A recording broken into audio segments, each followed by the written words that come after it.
Alright guys, good morning. Mr. G back with another indie game review, and today we're going to be talking about The Final Station. It's essentially a side-scrolling pixel art train FTL zombie apocalypse game. And if you're like, whoa, I like zombies and I like trains, well then sit back, get comfortable, and let's talk about this game. The setting and lore of the game. Years ago, a strange event called the Visitation inflicted a zombie-like plague on the world. Those who survived reformed society into a heavily regulated network of cities and stations connected by armored locomotives. You're a conductor on one of those trains, however, one day something's gone a little bit wrong. So strangely, the lore of this game isn't that zombies just showed up for the first time, but a world that's familiar with zombies and has dealt with them as zombies show up a second time.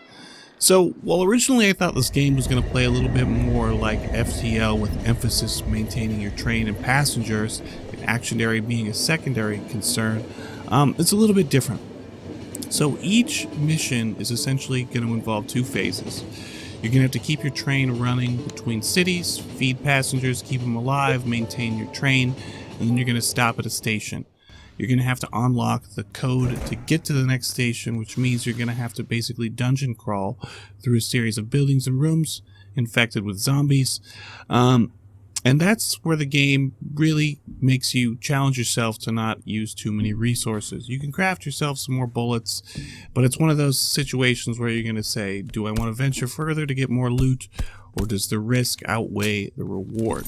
And one of the things I really enjoy about this game is talking to people in the dying world on the train, messaging people in the train system, but just watching the world go by as your train goes from one city to the next. You can read up on different cities from your train console, get little pieces of lore and the history of the world as you go through it. And if you're like me, you're a guy who's married, has kids and a full-time job, and you want a game that's maybe not going to take you 50 hours to beat, that's going to be this game. It's probably going to take you maybe 3 hours to beat the whole game.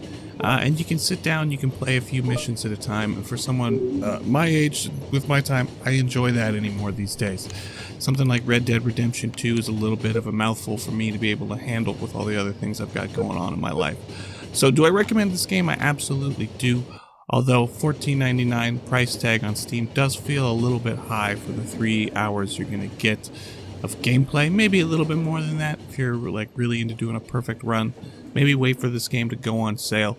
That's it for this one, guys. I'm going to catch y'all later, but if you want to stay up to date on games I think are cool that I'm checking out, make sure to like and subscribe. I'm going to catch you guys later. Mr. G out.